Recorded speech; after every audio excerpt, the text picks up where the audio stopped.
Good evening. At this time, we'd like to call to order the Finance Committee meeting of the City Council of Palo Alto for Tuesday, November 4th, 2025. Would the clerk please call the roll?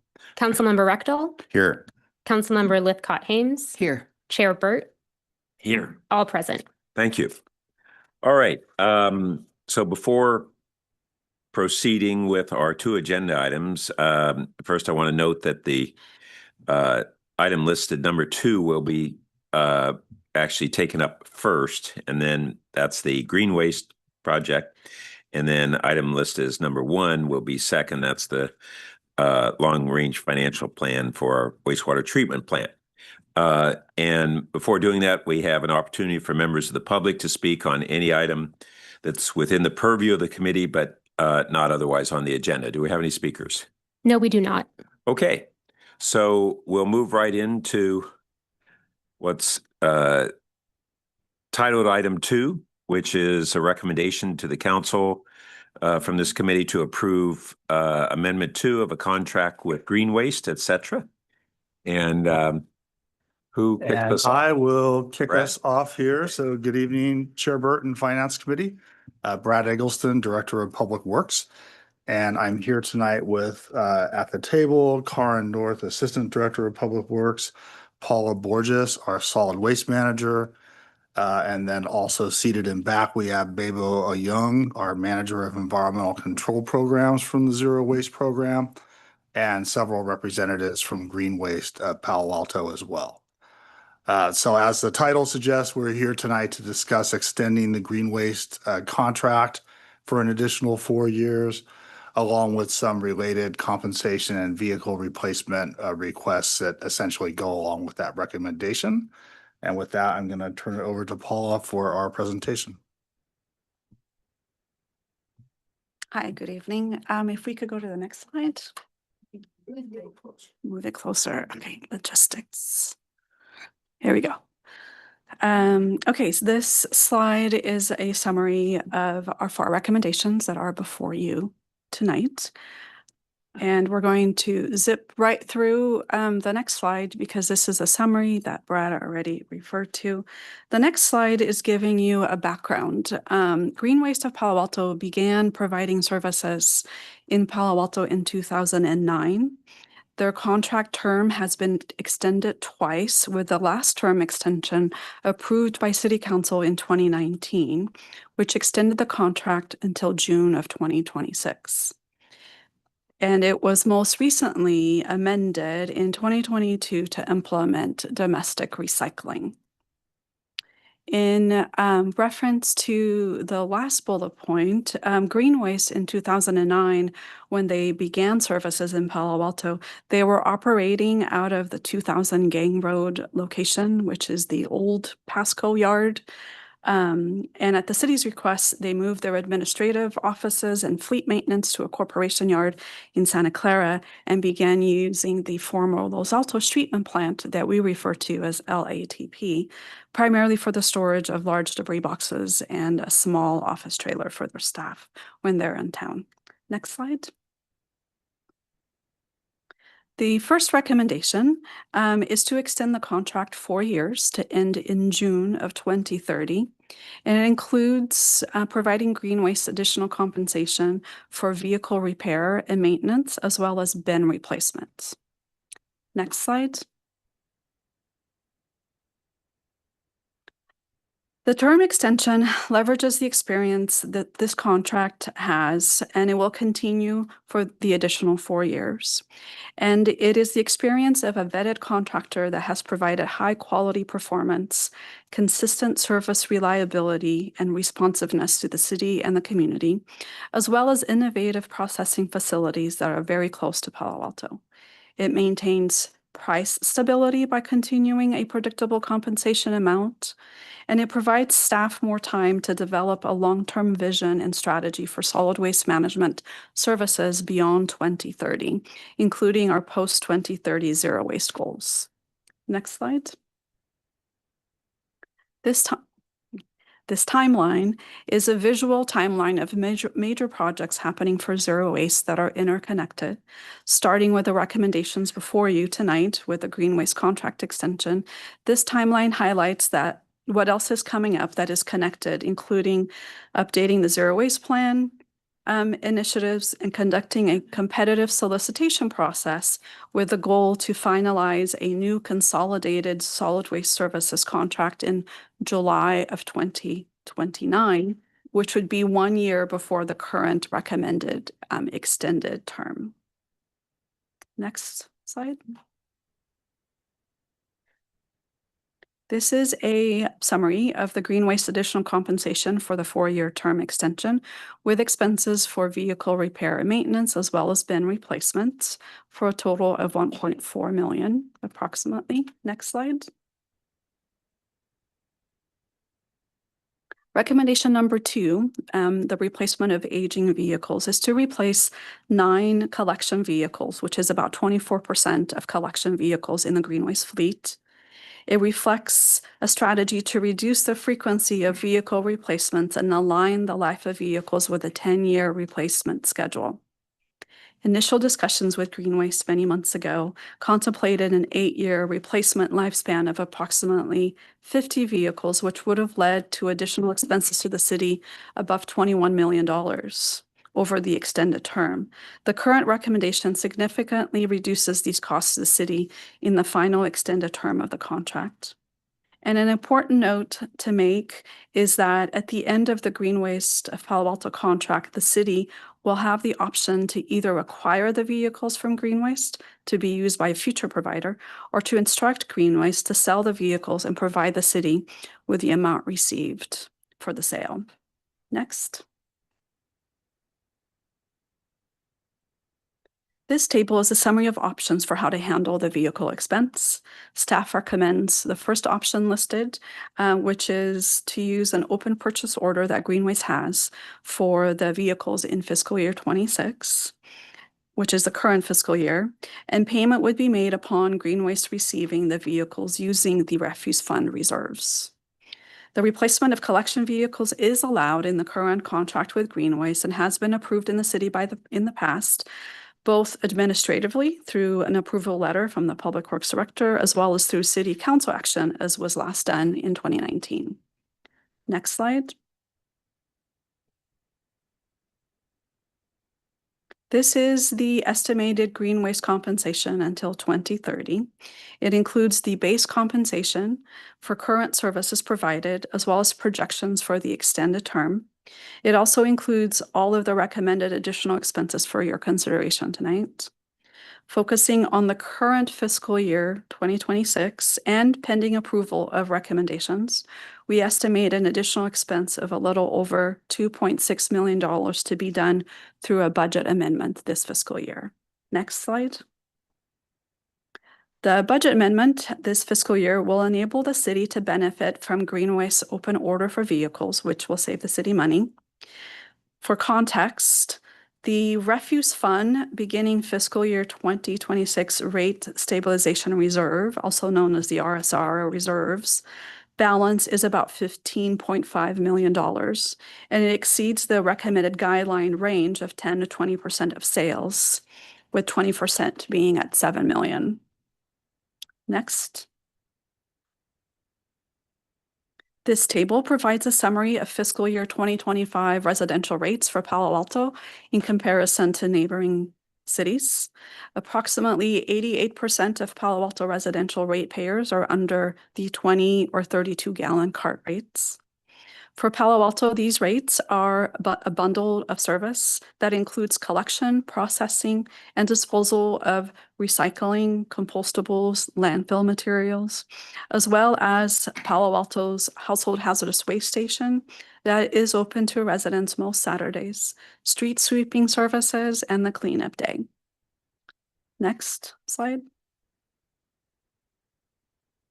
The last recommendation for your consideration is for approval of the LATP license extension for Green Waste, which will allow Green Waste to continue using the site for charging electric vehicles, storing containers, and a small office trailer. Next slide. And we are back to the summary of recommendations.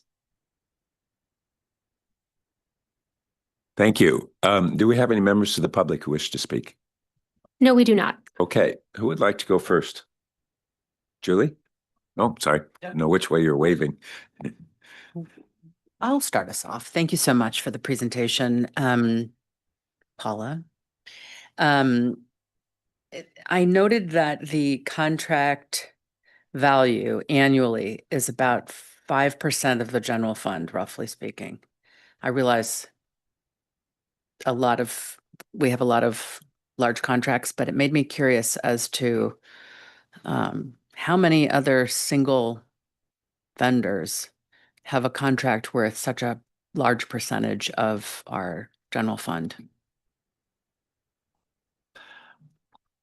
Well, I guess I would start by saying that, and maybe you already contemplate this in your question, that this is an enterprise fund, so it's not part of the general fund. But trying to think in terms of contracts that large, I don't believe there are any in the general fund that probably would even come near that. Yeah, okay, thank you.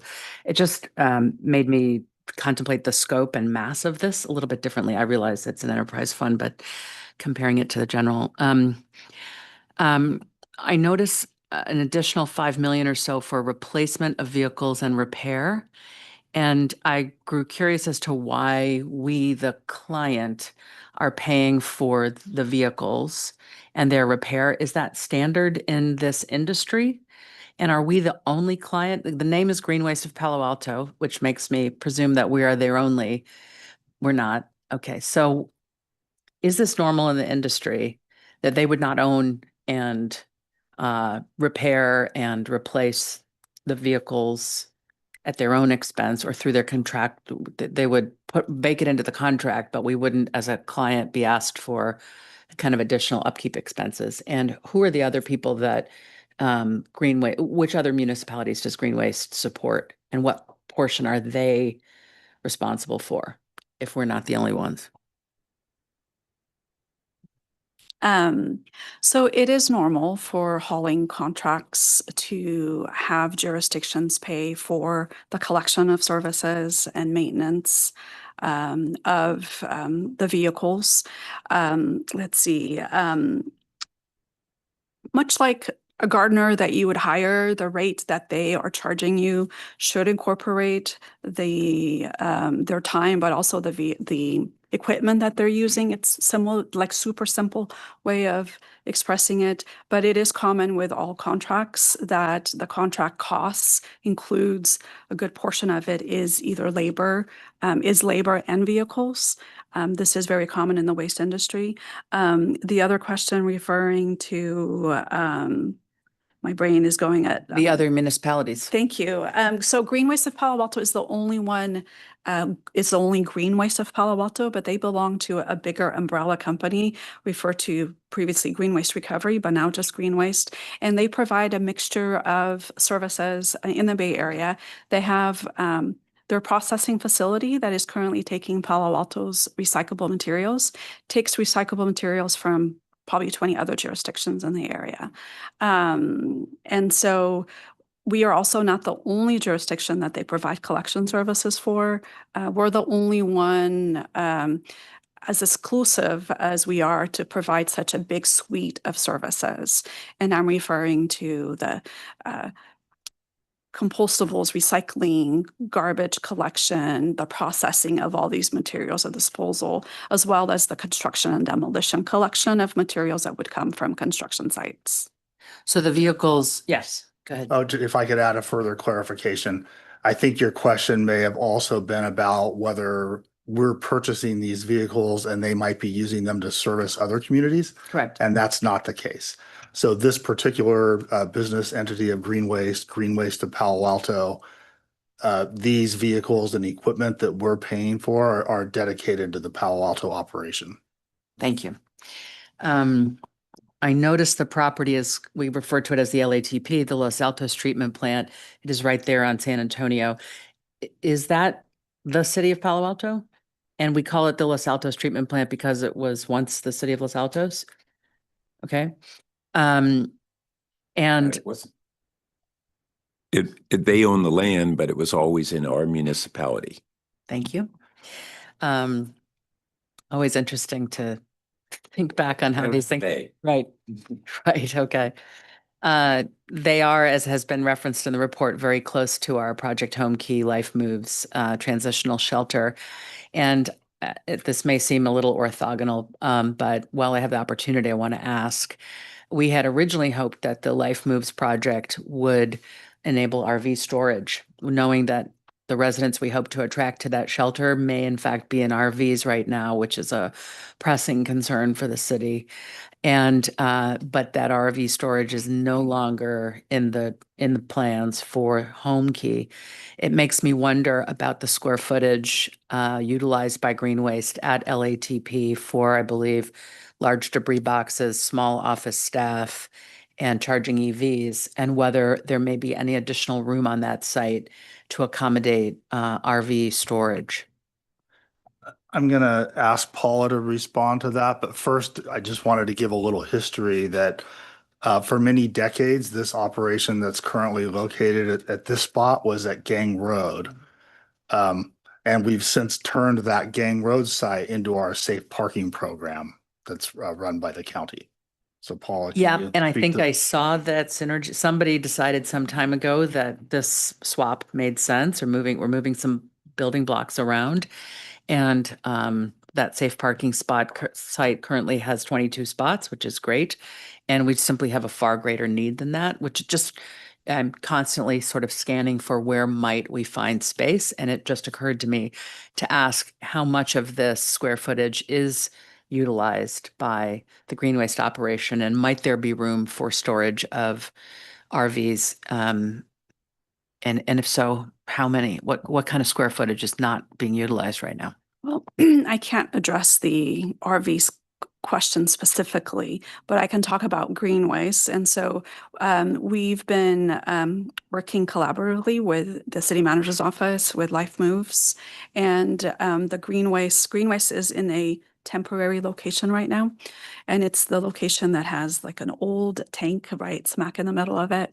That is a temporary location that previously was being considered for a recycled water project. So once the Home Key project is complete, Green Waste will move the storage of their containers over to the site that's adjacent to Home Key. And so they will leave, I believe it's area C where the tank is in available, which was being considered for the recycled water project, was my understanding, is on hold, and Karan might be able to reference that. Well, I don't want to, this is not the subject of this conversation, but I wanted to raise it because I think the materials did allude to it, and I would just love maybe assistant. So that in my own survey of prospective sites to store RVs, that was one that I eyeballed, and we're currently using, I think it's site A for our own construction staging, right? And then, is that right? Excuse me, we used to in the past. What's But when the there? Home Key project came about, we changed the site completely. But what's in site A now? It's a portion of it is for the Home Key project. Oh, that is their staging. I saw his construction staging. Yeah, Yes, and then the other portion is for Green Waste Got it. Apollo, temporary location. got it. Looked like Um, Ms. Nose might want to weigh oh, in. If on that. go ahead and Answer. finish, Chair, if Yeah. you want to. Oh, I was just going to ask the timing on, so they'll be actually wrapping up on using parcel A in short order. So the timing of moving out of parcel C back up to parcel A for green waste would be happening just next few months, I assume. Yes, but it's completely dependent on the special project that's happening right now, and I don't have the latest and greatest information regarding, yes, Okay. I'm sure. Sure. I'll just add, sorry, Kylie Nose, Assistant City Manager. I'll just add also in this area, as Chair Burt said, there are different pieces, right? There's A, B, and C, of which home key, and we've rearranged things with home key and green waste. The other piece to bear in mind is the ownership of the land out there. The city obviously is the owner, but the refuse fund actually owns a piece of the land out there. Not to say that we couldn't, if there is physical space, to say that we couldn't put RVs there, but it would also, there would be a cost. It wouldn't be free, so to speak, like Gang Road is, where we can provide that space at zero cost. We would need to pay, in theory, rent to the refuse fund because the refuse fund is an enterprise. And which parcel or is owned by the refuse fund? Right. I don't know all the exact dimensions and the like, but if my memory serves me correctly, it's about 50% of the parcel A and B, I think combined. 50% of that is owned by the refuse fund. Okay, so then So when we move. when they go back, then they'd be occupying approximately that 50%. Exactly. But the parcel C is not owned by the refuse fund, correct? Correct. If I have my, I think that's right. I might. Yeah. But the parcel C, if I remember correctly, is where we were looking at doing that purified water facility with our southern border neighbor. Just to give more context, that had been, we got parcel A, B, and C. And C is down below at a lower level. And there was a question whether there had to be environmental mitigations there and the like. But A had been getting used for various functions for quite some time on construction staging and different projects. And when we had the challenge of finding a site for the Life Moves, we really couldn't find anywhere. And several of us pushed hard for reconsideration of this site, and there was skepticism on the council. They said, well, we've always talked about using this land for something and nothing's ever happened, so therefore nothing will ever happen and we shouldn't do it. But we did. But this opportunity on parcel C, I think is something we'll want to have a follow-up discussion on, because that is, I didn't realize until I went out there that we were using parcel C for this temporary purpose.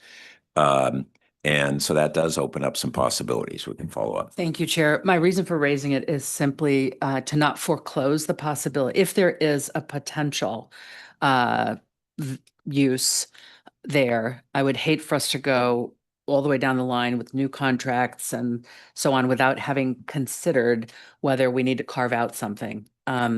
It feels like now's the time. So I would love to learn more about A, B, and C and what might be possible. Sure. Thank you. And I'll just take the note for the safe parking / storage with our CMO team. Thank Great. you. That's it for me. Thanks. Keith? So the trucks, how many days a week are the trucks currently used? Monday through Saturday. Okay, so with- they're heavily used. Yes. And so it wouldn't make any financial sense to try and have Green Waste use those for other cities. No, they are dedicated just to Palo Alto. And are they customized for Palo Alto? They are. And so, for example, if we had a breakdown, could they use a Mountain View truck or another city's truck, or is it that our containers are different and we won't be able to swap?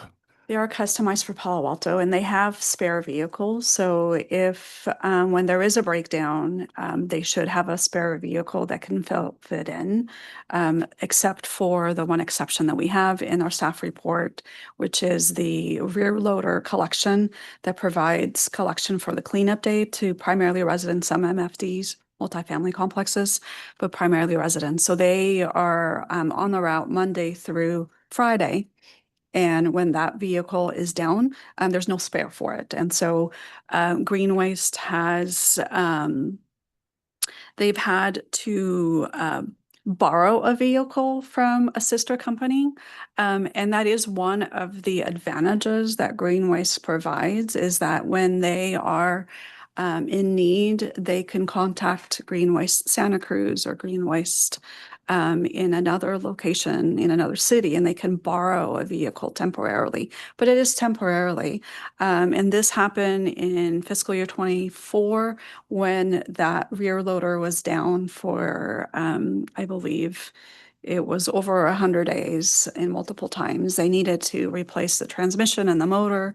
And they don't have a spare vehicle for that. At that point, they have the option of renting a vehicle. And they've done that, and they've asked us for rental costs, and we've said no because it's not an allowed cost in the contracts. But because they don't have a spare, it made our list of 9 vehicles to be replaced. Okay, I'm kind of surprised that's not called out in the contract. Who'd be responsible for that? It's just not discussed at all. As far as The rental, yeah. no, it is not something that was contemplated in 2009 or contemplated when we last extended the contract. Okay. And so now we're replacing every 8 years. Now we're bumping out to 10. What prevents us going to 12? Would you start now paying more money? Is it a financial issue that the repairs are going to be more expensive than the cost? Or is it a performance issue that you'll have trucks out of service and It's both. It's the risk for repair and maintenance. It's the risk that vehicles will begin to affect the operation. So if they run into an issue where a vehicle body might have a hole in it, where it might leak, the older they are, the more risks there will be with a vehicle. So the standard in the solid waste industry is 10 years. okay. There's also, can you go to slide 16? 16? I'm sorry. Go up. Slide 11, please.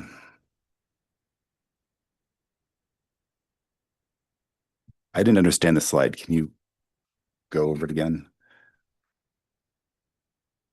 Yes. So Greenways has an open order for vehicles, and we have the ability to, and there are 4 vehicles that are at 10 years in calendar year 2026. But because Greenways has an open order, we have the ability to obtain 4 collection containers in the spring of 2026. And this means we would need a budget amendment in fiscal year 26 to pay for the vehicles, which would cost approximately $2.6 million. And that would come out of the refuse fund reserves. Okay. And so this was not anticipated. That's why it's not been booked in the. Correct. Okay. And you mentioned something about the reserves are too large or above the recommended. They're allowance? above the recommended guidelines. Okay. And what happens when they give above the guidelines? Do we have to change costs or do we just, We don't. there's no ramifications of being above? No, guidelines are obviously guidelines, right? They're associated with risk that the city is willing to take on. There's a few reasons why, revenues may exceed a reserve. And in general, on an enterprise fund side of things, having sufficient reserves usually basically means that you can maintain or hold rates steady as opposed to increasing them. So as an example, you see the contract is going up as the cost of doing business increases. But in an instance like this, simply from a mathematical standpoint, staff wouldn't necessarily be bringing forward an equivalent rate increase because there's sufficient reserves that can help smooth that out. That's a typical fluctuation that we see. Oh, and it looks like we've been accumulating those reserves. So the guidelines are there based upon our best judgment of what we need for those contingencies. We're more than double that. And good news is when I started reading this report, I was going, oh, where's this going to come from? And it wasn't until I got further in the report that I got to find that the reserve is very strong. And because that answered 2 questions. One is, how are we going to pay for this additional capital cost? And then second, are we looking at a rate increase? And I couldn't see in the report, but there was kind of an implication that we basically, by the fact that we've been accumulating and increasing reserves, we've got room to have additional operating costs without a rate increase. Is that a bottom line? That I would say is true. So, and just to back up a little, We haven't had a commercial rate increase in this fund since fiscal year 2017 and a residential rate increase since fiscal year 2018. So that's 8 and 9 years. So it's been a long time. Of course, the operating expenses contractually just keep increasing each year. So eventually that will turn around. Yeah, I didn't see we- that projection on what do we really think of, what are our actual operating costs versus revenue today, and at what point in time does it reach that tipping point? We're doing some of those projections, and I think will that be part of the cost of service study analysis? So we'll be bringing that forward. We're also kind of looking forward, and we're anticipating that this is still a good deal to have green waste for another 4 years, but that costs are likely going to increase at that point at the end when we actually do a new solicitation. And so we want to be planning for that as well. Okay. Can you go to slide 9? So this trade-off is basically saying, that, well, we have the money in the refuse funds, we might as well use it instead of having interest income or interest costs. Is that a good summary? Yes, there's a couple different aspects to that. The way we were looking at this is money that's sitting in the fund reserves is accumulating investment proceeds. So that's one aspect. So if we're paying a large amount out of the fund kind of upfront at once, there's a higher amount of those revenues that you're foregoing. But even if we use the other model with the depreciation, we would be making payments, and you can calculate the same thing for that. It's just a smaller amount.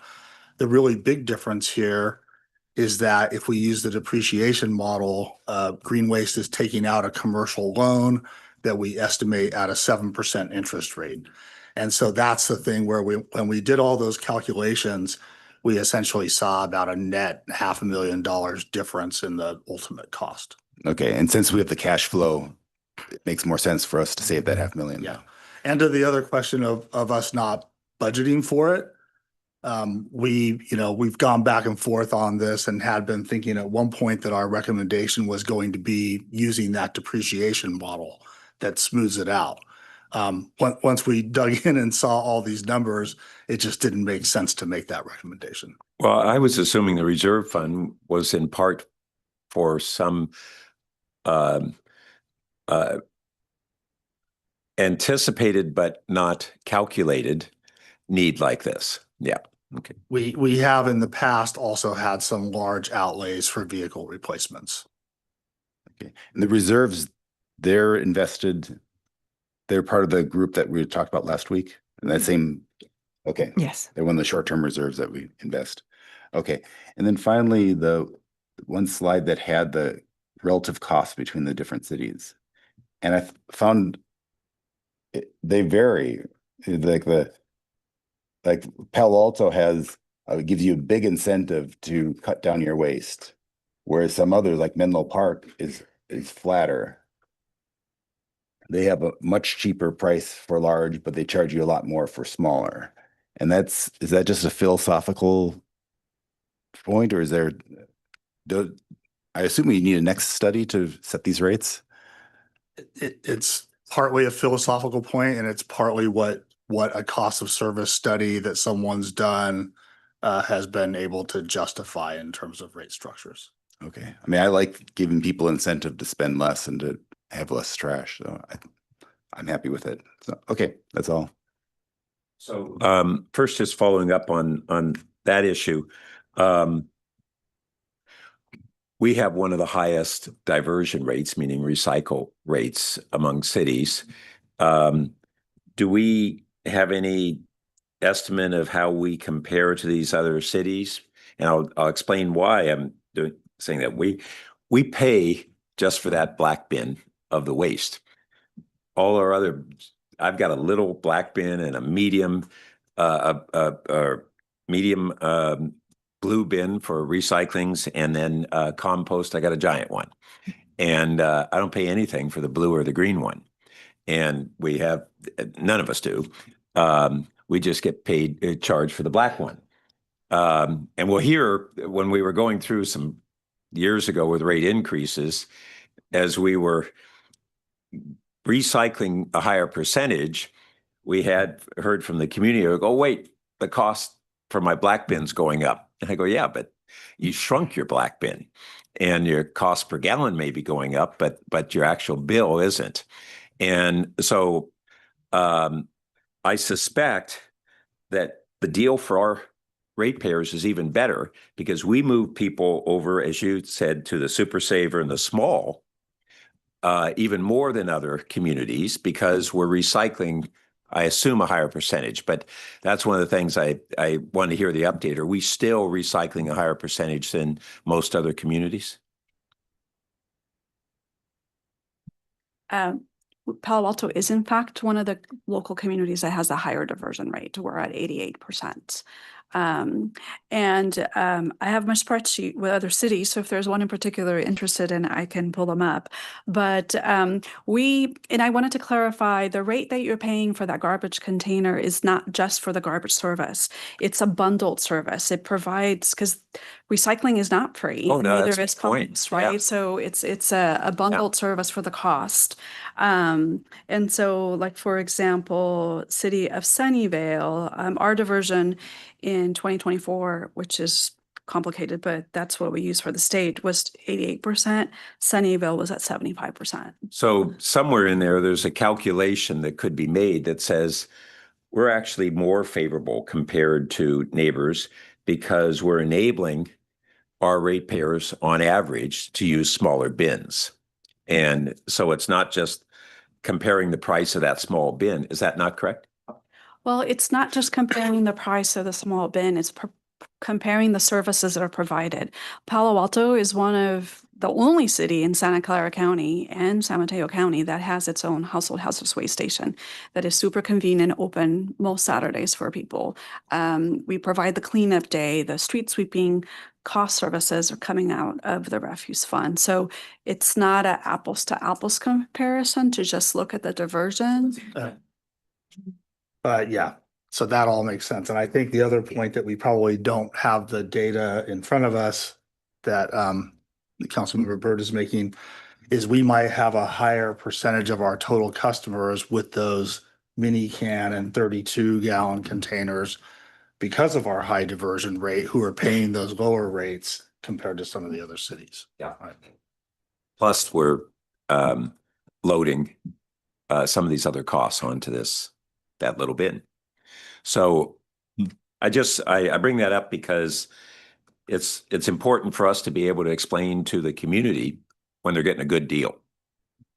And some of this isn't leaping out. And I think we may want to emphasize these points on the higher diversion rate means that on average, we're being able to use smaller bins, plus we're have the household hazardous waste and other expenses loaded into that. Excuse me. I wanted to know that Green Waste has some really strong technologies on their recycling. Plus, we made the decision in 2022 or 2023 to pay a premium to have our mixed paper and our plastic go to domestic recycling because there was no way to figure out what recycling was actually happening when it was getting shipped offshore, and a strong indication that for many of municipalities are going through that practice of going through brokers to offshore so-called recycling, some of sham recycling. And so we made that decision. It wasn't a huge premium. We're still holding our rates and doing that. But can we get an update on that domestic recycling? What do we know about how that's going? I think it's great too because we're helping to spur stronger domestic recycling.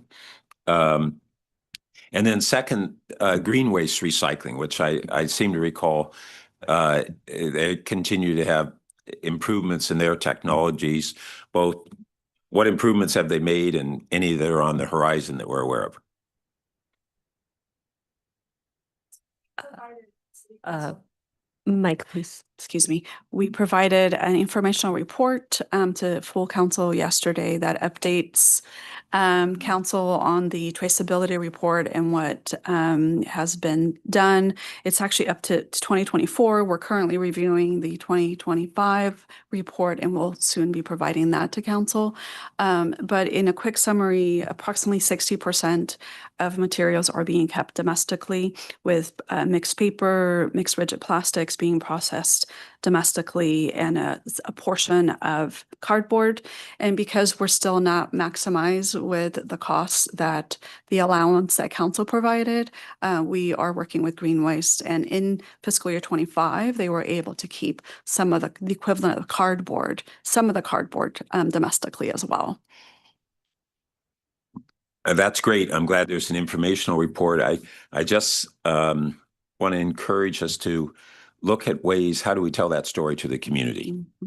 Because when we made this decision, it got some press, and then 98% of the population couldn't tell you that this is happening. And it's an important achievement. Yeah, and our timeline for the next 5 years is to engage with the community and determine, what do we do post 2030? What do residents want? What do businesses want? And it will be part of the story that we will tell, is what we've been doing and what their options will be. And then just real quick regarding the green waste technology, they started incorporating artificial intelligence into their processing line, where they have a robot that goes through and picks out some of the materials. So if you haven't been there, Green Waste does offer tours, and it's a pretty phenomenal experience to go through. I haven't, and I want to go. Can I just follow on to the chair's point about telling the story? This is a perfect example of something we're really proud of and kicking butt on. A lot of people worked really hard to get us to this point, and it probably goes over the head of the vast majority of the people who live and work here. And it just makes me curious, what relationship does your department have with our communications department? Do they solicit stories? Do you have to, pitch your stories to them? Are you thinking of only telling your stories in the utility bill, so to speak? Or do you, yeah, you're shaking your head, Karin. I'd love to know more about how the pipeline for storytelling works. I'll start with that one. We are proactive with our outreach and education. We work very closely with the city manager's office, the communication team there. We have a zero waste weekly newsletter that we put together that is sent to subscribers. We create social media posts for Instagram and Facebook, as well as Nextdoor. We do utility bill inserts, and we also have Green Waste.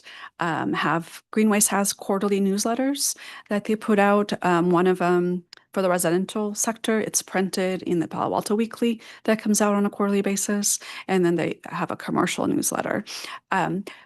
But it's all about providing the communication, and not everybody's always going to be receptive to it. So one of the goals, and you'll see if you're looking at the SCAP, is for us to build more community partnerships. So we just recently started working with the libraries. So when you go to the library, Mitchell Park Library, there's a screen when you turn in your books.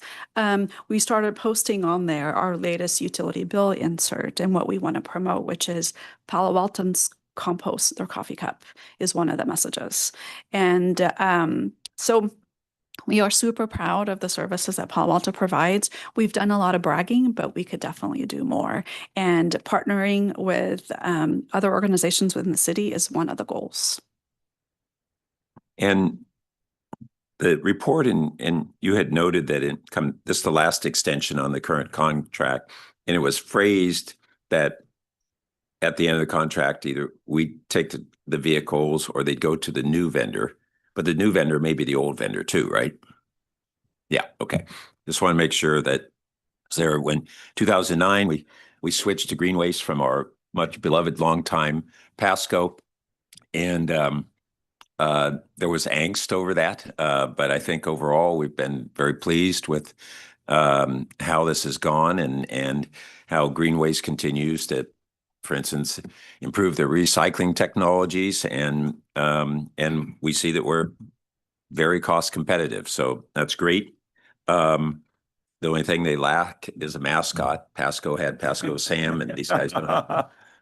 Okay. They actually have mascots, Oh. but they are for Green Waste as a corporation, not for Green Waste Palo Alto. So we try to separate those. But if you go to a special event, Earth Day Festival, for example, they had a table there and they had somebody dressed up. Well, in I'll just the say mascot. that Pasco Sam mascot, you know, these funny marketing things, but there was a huge identity for whatever reason with that, and I just think Green Waste deserves that kind of identity too, because I'm pleased with the performance, and I mean it seriously from a marketing standpoint, and that marketing is not just for them selling more, but for our community to take pride in what's going on, and I think it's worthwhile. So,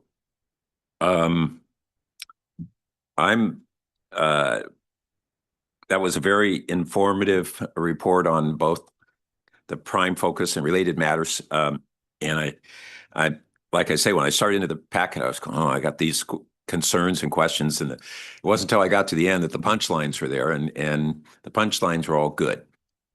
And so, wait, you may want to make a motion. I move the staff recommendation. Second. Okay. All right. All in favor? All right. All right. That passes unanimously. Thank you. Okay.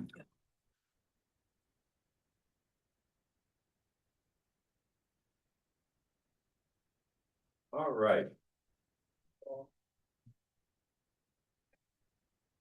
Have fun. Thank you for the feedback on staff report. I'm trying to anticipate your questions. Great. Yeah. Move the resource in the path section to the front. I don't know, it was something, it built suspense.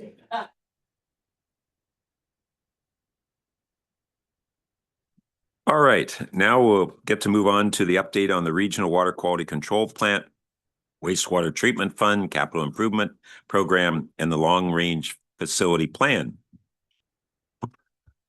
Okay, and I will kick us off here as well. So for this item, we continue to have Assistant Director Karin North, but also we have Tina Pham, our Senior Engineer.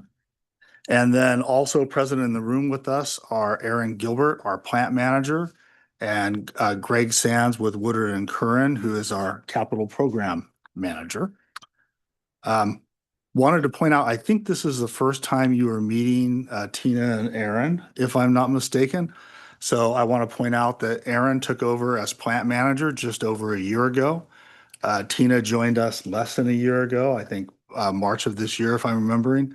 And they are both great and have been really highly valued additions to our team. So we're happy to have them here.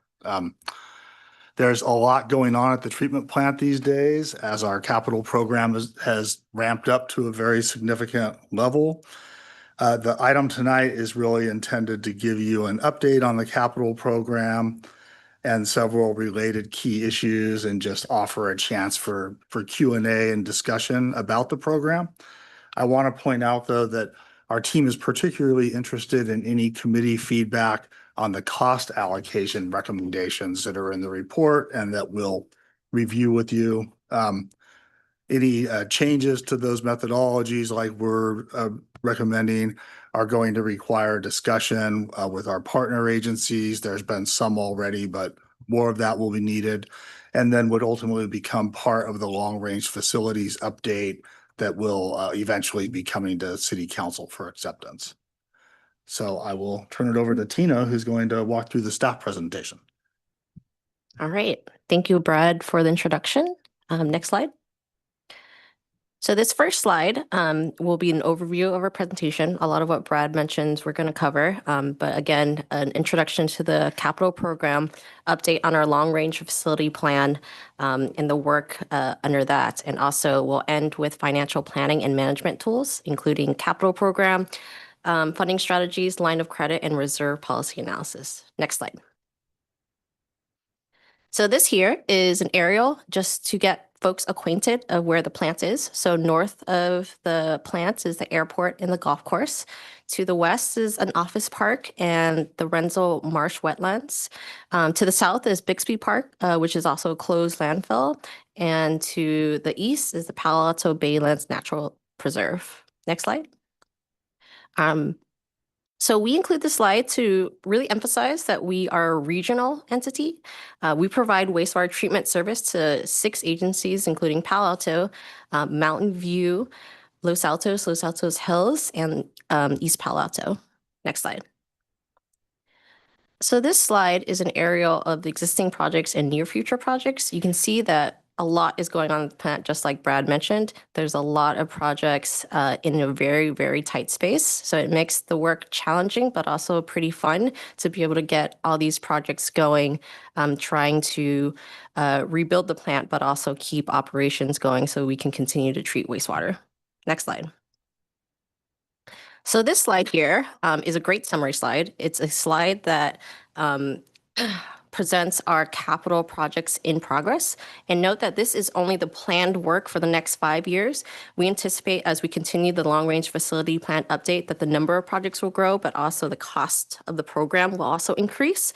And so what I'll do with this slide is go over each project really quickly so that you get a flavor of the work that we are working on right now at the plant. So over $464 million total. The first project here is a secondary treatment upgrades project. This is the largest capital project in our program and also in the city's history. And the main driver for this project is a regulatory driver associated with new nutrient permit requirements. And so this project addresses nitrogen removal, but also aging infrastructure. Next project here is the Advanced Water Purification System project, which includes membrane treatment and reverse osmosis to reduce the salinity in recycled water. And this project kicked off earlier this year. Next project is the horizontal levee pilot project. So this is the first horizontal levee to be built in the San Francisco Bay Area that beneficially reuses treated wastewater for irrigation. So think a nature-based approach for flood control. Next project here is the outfall pipeline project, which includes a new 63-inch diameter pipeline, but also rehabbing our existing 54-inch line. So this allows us to address capacity issues, leaks, and sea level rise adaptation. Next project is the new laboratory and environmental services building. So this project actually has a long history. It started off trying to build a consolidated building in the middle of our plant to house a lot of our staff. However, as costs started to balloon, we've shifted to a more campus-wide lease-based alternative. So council actually approved a lease at 2470 Embarcadero Way earlier this year in May. And so we're working on tenant improvements right now to be able to move our lab and our engineering staff to this new leased building. Next project is the Headworks facility, which includes a new deep structure housing bar screens, grit removal, new raw sewage pump stations, and raw sewage force main rehab. The existing pumping plant, there's 2 of them. One was built in 1956 and one was in 1972. They both desperately need work to be done. Our maintenance and operations staff struggled significantly during a large storm a couple of years ago in 2022. And so this project is definitely one that is a big project, up to $162 million right now in design. That's the estimate. And so we're hoping to keep this project going and go to detailed design next year. The last line is projects in progress. This is consists of a multitude of smaller projects, and it's paid for on a pay-as-you-go basis. We think of this as our minor capital, and it's up to $10 million. The challenge with getting all this work done is to keep everything running and operating while rebuilding the facility and meeting all of our regulatory permitting requirements. Next slide. So as mentioned, we have a really tight space to do what we're doing.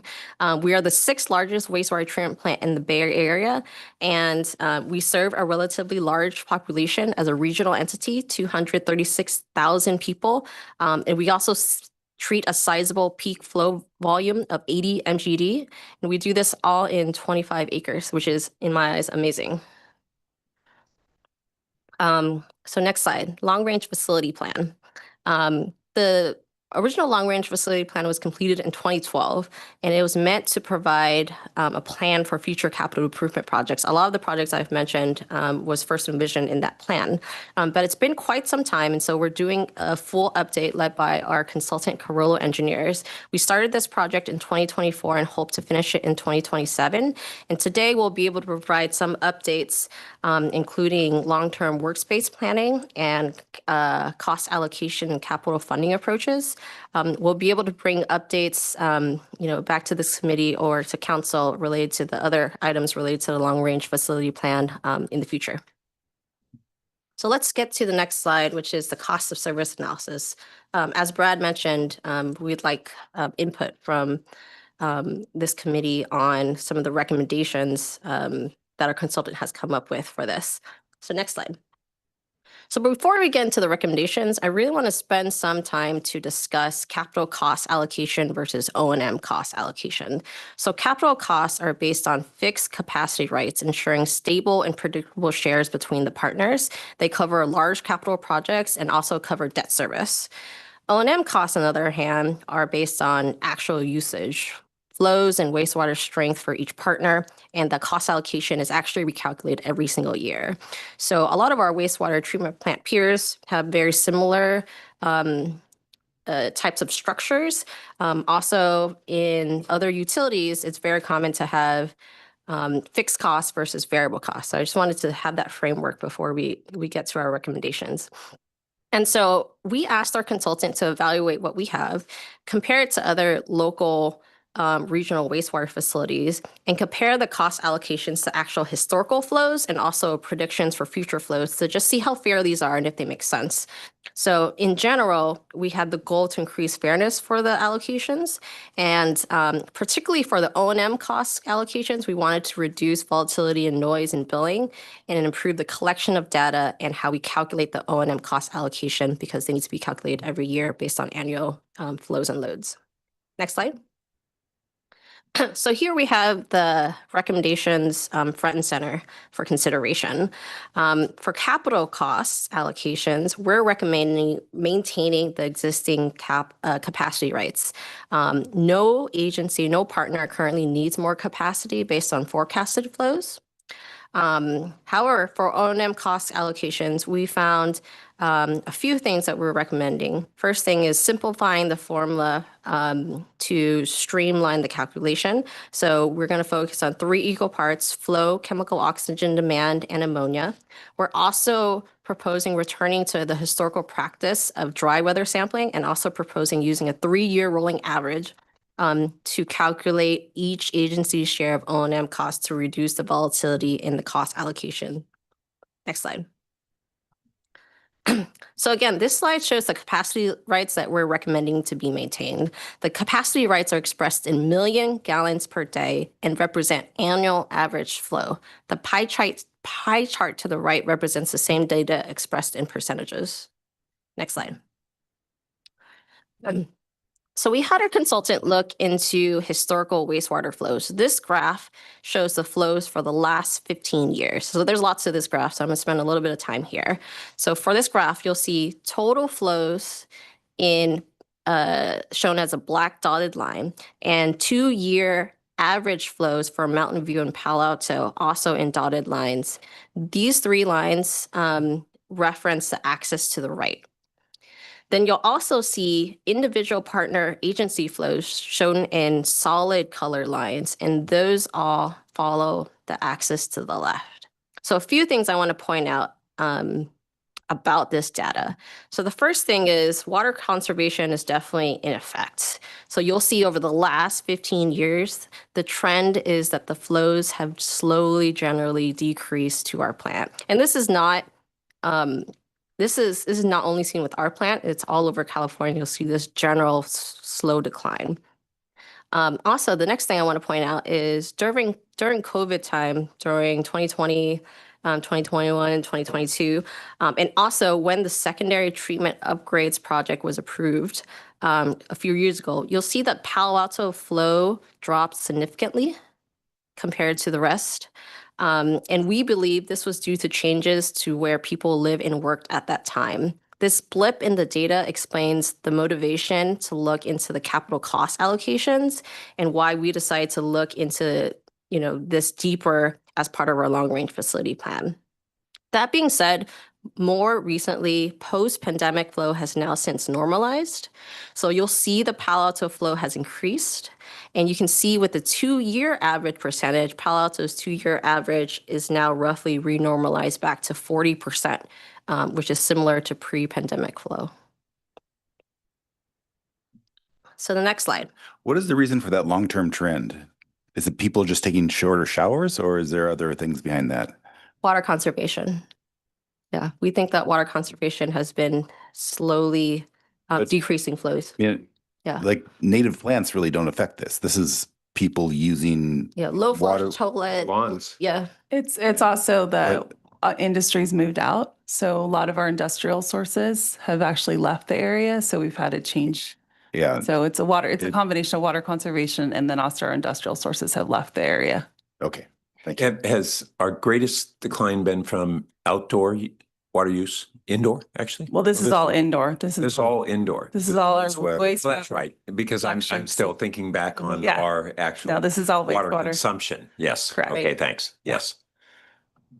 But on our water consumption, I think our greatest decline has been outdoor. So this doesn't even show our water use But even decline to further. the degree that it's so. This is our discharge. Correct. All right, next slide. So we were not just interested in historical flows, but we wanted to do some flow projections based on population and inputs from our partners. And so this chart here shows each of the 6 partners and their capacity rights versus current and future flows. So again, the data confirms that no partner is near their allocated capacity rights today or even in 2040. And so we're not recommending any major shifts.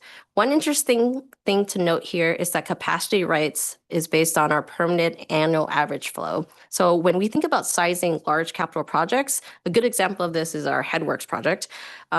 We need to consider wet weather flow capacity.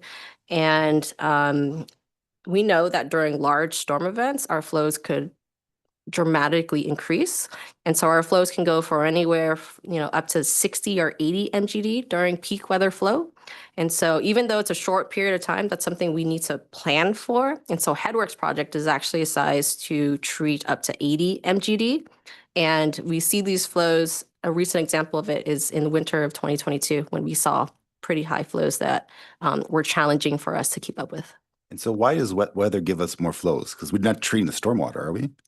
We're not treating stormwater, but some of the collection systems have some degree of I&I, infiltration and inflow. And so that increases the flow going to our plant. Okay, so it's not through drains, it's through leaky pipes. Oh, wow. Okay. Can you talk more about the Headworks project? What is that? Yeah, so the Headworks project is a huge project, $162 million. We're going to be replacing bar screens, influent pump stations, basically physically treats the flow going to the plant. It's the first treatment process after the plant. And a lot of the pump stations were built in the 1950s or 70s, so needs significant amount of work in order to be rehabbed. And that would really help protect the equipment downstream if we get the Headworks done. Okay, thank you. All right, next slide. So we're back to the recommendations here. Just showing them again, just to emphasize that after our work, we want to receive some input on these recommendations. All right, next slide. So workspace planning, next slide. So this is also a big portion of our long-range facility plan because we have not a lot of space to do a lot of things. So we wanted to try to focus on this in order to provide efficient workspaces for our operations, lab, maintenance, administrative staff. We're so space constrained. And so this figure shows that rather than focusing on one new building, we focus on a campus-based approach. And this figure here shows some key major actions that we were able to complete in the last couple of years. One thing that we haven't quite been able to get to yet is based on council's direction in August of 2023, council authorized staff to explore purchase of adjacent properties. Next slide. This map shows some adjacent properties that are under consideration. If we were to consider purchase of any of these properties, then that's something that we would have to return to council regarding. All right, next slide. Final portion of our presentation is financial management and funding tools. I'm sorry, could you just go back to that last slide? Okay. So sold in April 2023. Who sold that to whom? So this was a parcel that we have been eyeing for about 20 years. And so it was an estate sale. And so unfortunately it was snapped up under us by a gentleman. So it was sold by the same owner that owns the Molly Stones. And then the other parcel is the same owner, Bioscience Property, leased the 2470 with us. And we're actually currently leasing 1900. So. And has anything been done? Is anyone occupying the yellow property? The people that were leasing it before, they're still leasing it to those folks. Thank you. All right. So next slide, move to the next one. So this slide is our forecast for the next 10 fiscal years. So I'll walk through to explain a little bit what the colors are. Dark green is our operations budget. Dark blue is our recurring ongoing minor capital projects budget, which is funded on a pay-as-you-go basis. Dark orange is existing debt, and future planned debt is yellow. And so you'll see very little yellow up until fiscal year 2030. This is due to the secondary treatment upgrade project. So we're fortunate for that project to get a state revolving fund loan with an interest rate of 0.8% interest. And we aren't required to start debt repayment for that project until a year after it's complete. Just a reminder that the orange and blue are split between partners based on the O&M cost allocation, and the existing and future debt is based on the capital cost allocation. Next slide. So line of credit. This slide focuses on the line of credit, and our team is intending to move forward with establishing the line of credit to support our city's capital program. So the line of credit is basically a short-term financing tool designed to manage cash flow timing issues that can arise during capital program delivery. So just some background and context. Council first approved the line of credit in June of 2024, when at that time the team was experiencing significant reimbursement delays from the state revolving fund. So the city had to pay contractors large invoices during construction, but SRF reimbursements could lag by 6 to 9 months or more, creating a temporary cash flow gap. And so since June 2024, we completed a detailed cost analysis to get an idea of the borrowing costs for the line of credit, but also we confirmed with the state that our existing SRF loan agreements do allow for the use of a line of credit. And so while the SRF reimbursement timing has somewhat improved, there are gaps that still make us believe that line of credit is an important tool. So and other reasons why it's still needed is that some of the future capital projects in terms of funding still remains uncertain, and reimbursement timelines may vary from project to project. Also, we've learned from speaking to our peers, such as Silicon Valley Clean Water, that they found it very useful to provide flexibility in moving forward their time-sensitive projects for their program. And so we are hoping and we're aiming to get it executed in early 2026 to be used for the next couple fiscal years. One clarification I wanted to make is that line of credit is not intended to fund operational costs. It's strictly a tool to manage timing mismatches in capital project funding and to maintain project momentum. So next slide is we have our reserve policy study. So We've asked the consultant to help us benchmark against other regional utilities. We know that our peers, other wastewater treatment plants, are also going through some major capital programs as they rebuild their facilities. So our consultant has been tasked to help us set clear targets for operating capital and rate stabilization reserves. We recently had a kickoff meeting and involved our partners in the discussion, and we're hoping that we will receive preliminary recommendations for the reserve policy study in the summer, with implementation and coordination with our ongoing coordination with our partners for implementation in fiscal year 2028. Next slide. Next slide. And so this slide is included to show a comparison to other regional treatment plants in terms of their programs. Note that this is not an apples to apples comparison. Some of the programs differ in terms of timescales. For example, San Jose's may be over more than 10 years. Other programs are 5 years. Ours, as I mentioned, shows the next 5 years, $464 million. Also, Silicon Valley Clean Water has part of their collection system cost looped into here. Whereas for Palo Alto, collection system capital program is under the utilities department.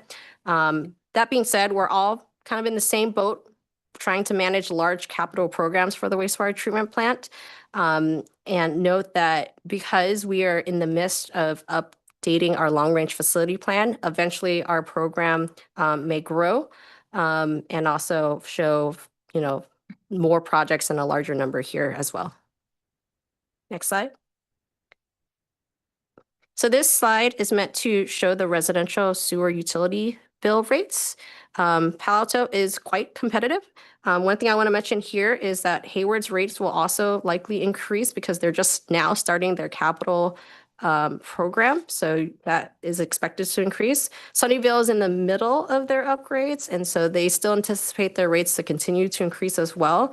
Silicon Valley Clean Water has not done nutrient removal upgrades yet, so they still need to do that in the future. Correct. Correct. So next slide. This is our last slide. This concludes our presentation. So we welcome any questions and input on any of the topics we've reviewed. Thank you. First, do we have any members of the public who wish to speak? No, we do not. Okay. Julie? Yeah, I'll start us off. Thank you. First, just want to welcome you to the city, Tina and Aaron. I think you did a great job, and it's clear you're really into this, which doesn't surprise me anymore. I think when I first became a council member and began to learn more about the Regional Water Quality Control Plan, I thought, oh, this is really, Yucky. unpleasant, yucky stuff. And then, as Karin knows, I took a tour and I became such a devotee to the fact that a community in the 1930s, I believe it was, decided to build this thing to really change behaviors around sanitation and health and hygiene. And it really inspired me about what's possible in terms of, compelling people toward a vision of living a brand new way. So I love this thing. And I wondered, do you give public tours? Do you give tours to school children? You do? Yeah. I just think it's brilliant. All right. So now on to it's so cool. It is so cool. And I love the fact that it's a regional solution. All right.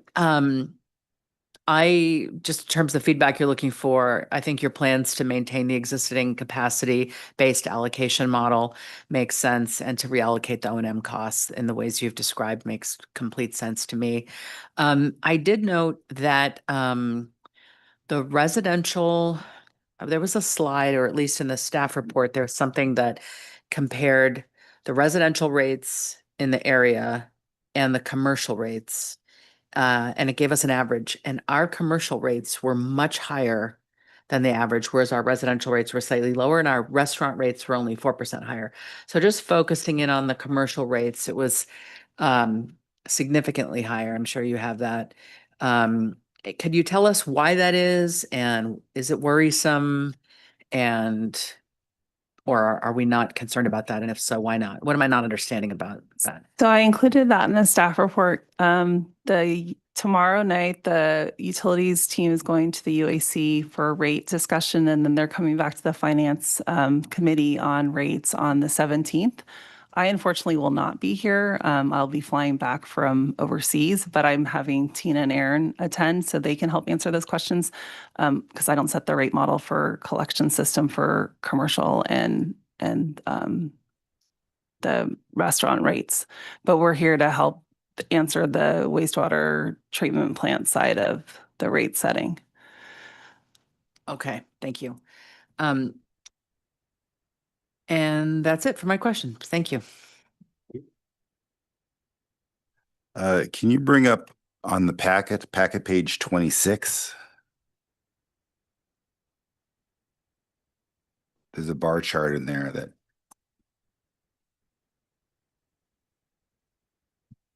We have it as a slide too. We have a backup slide as well. oh, good. We anticipated questions. I believe it's back to like 30. Thanks, Tina. ooh.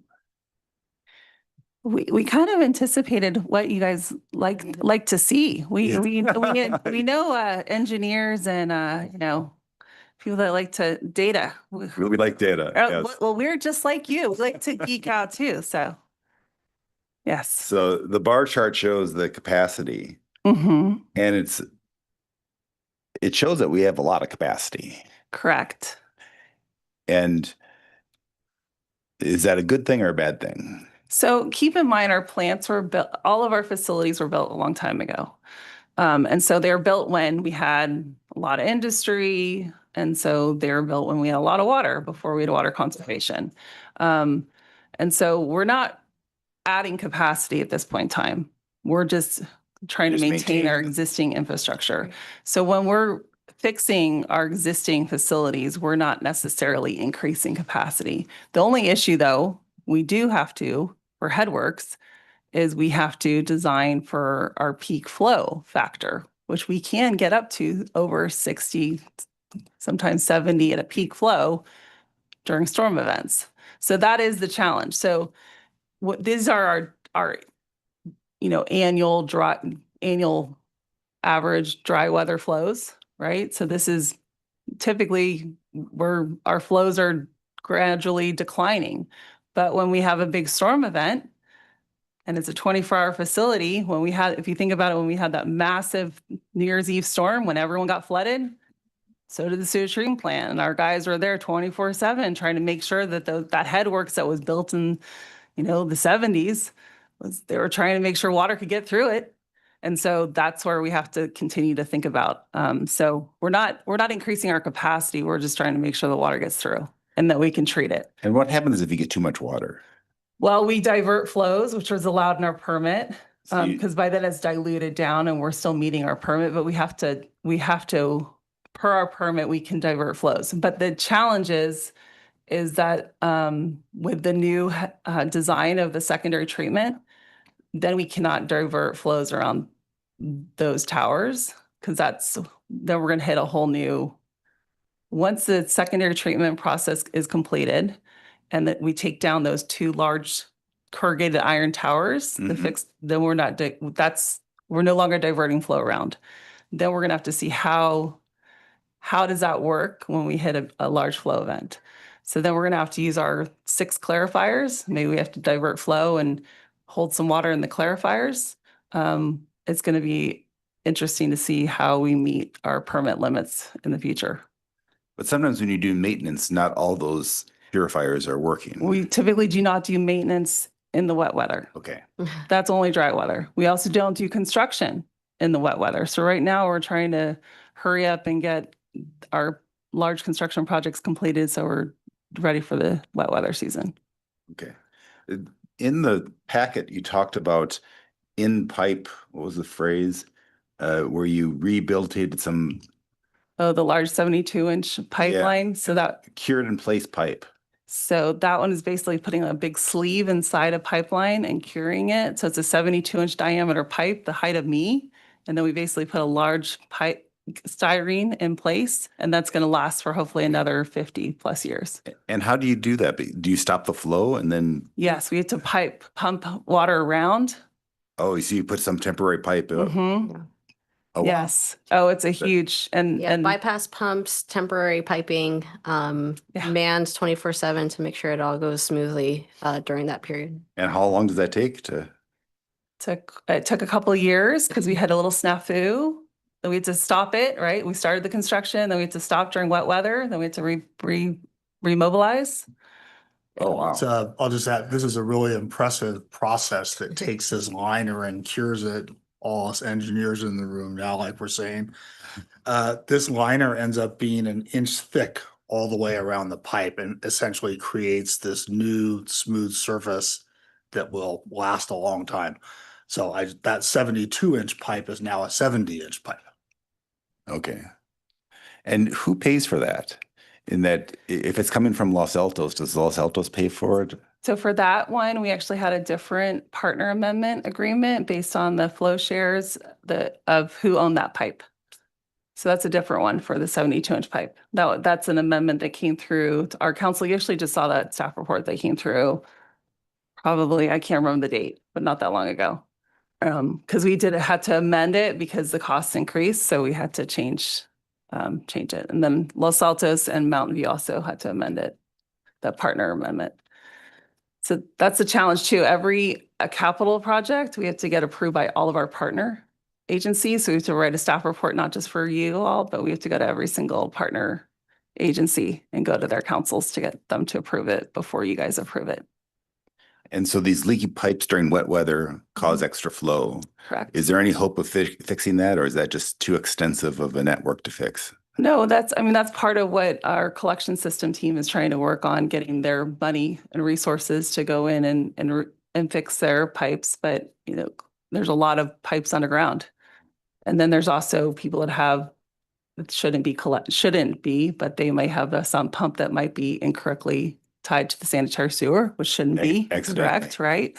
But there are other ways that it could be connected. And then during large flow events, people are going to figure out how to get their water out. Okay. So can you bring up the packet page? Oh, yeah. Please, yeah. So the flow capacity vastly exceeds current usage, particularly for Palo Alto and Mountain View. But it makes me wonder about our arena allocations. Both cities have been asked to provide for approximately 25% to create space for 25% more residences than we currently have. And I just wonder if you all are paying attention to that. Obviously, a 25% increase in residential use is not going to get us to, our capacity. But as we expand the number of people, as the region grows, are you concerned about that in terms of the long range or not? We definitely try to take into account when we're doing the long range facility plan. So we reached out to each of our partners and also Palo Alto to get projections for not just the next 30 years, for the next 50 years. And so we use those population data in order to project what we anticipate to receive in 2040 and also 2075. And so we're using those values to help size our future capital projects. So I can't say we're not concerned, but we're planning for it so that the capital projects that we put in place now have the right capacity for, generations to come. Yeah. So we have our arena allocations, but are you aware of the projections over the last now 5 years that the State Department of Transportation and Department of Finance have done on statewide population growth projections? are you talking about the ABAG ones specifically? Nope. I'm talking about that those two agencies. So DOT is responsible for figuring out all the state's transportation needs. And their time horizon is 2060. So it's 35, 40 years that they're projecting. DOF is Department of Finance is what the HCD, the housing agency, actually uses. And prior to the first DOT updated theirs, I think 5 years ago, and DOF about 3 years ago, if I recall correctly. The state's population was now statewide, regional, and then by county, it gets more granular. It was projected to go from 39 million people to 60 million people. The current projections, primarily because they have really recognized that the trend of declining birth rates that had been going on was not going to continue to, or was not going to, it was going to continue to decline, and they were not projecting it, along with less immigration and some greater emigration. But the greatest factor is birth rates. So the new projections are that by 2060, instead of 60 million from 39 million today, they will be 37 to 39 million. And that is just not sinking in to everybody. Mm-hmm. And they've got regional projections by county.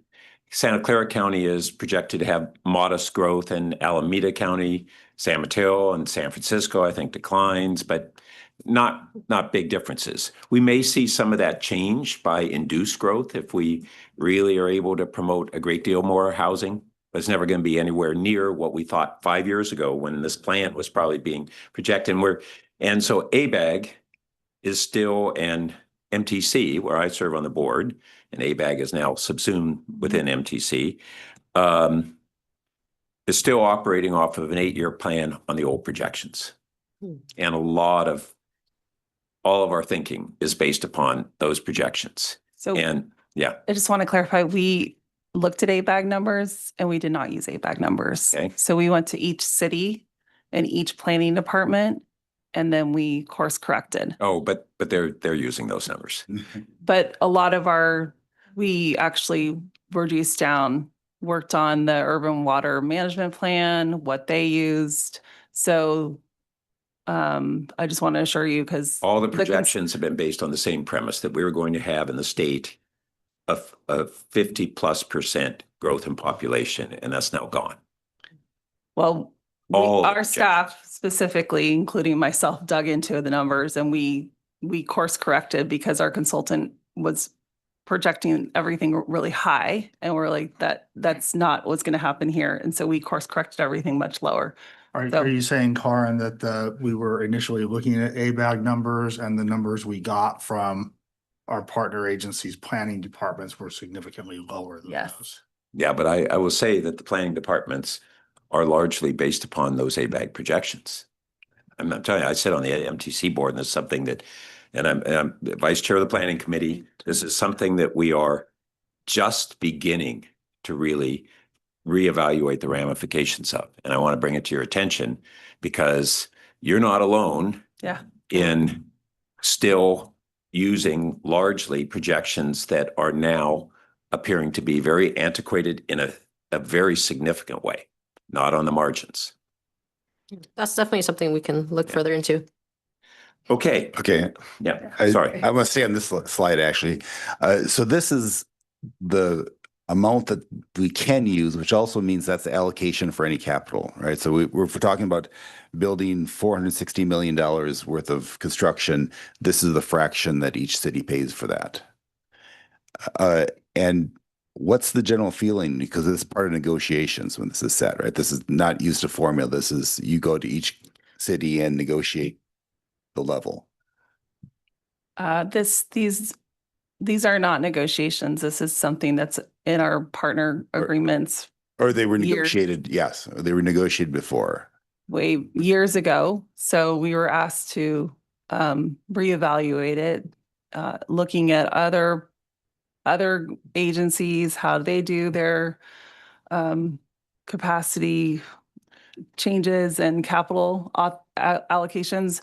We did, like for the joint interceptor sewer, we did change for that one's project specifically, based on who was utilizing that project. We did change it.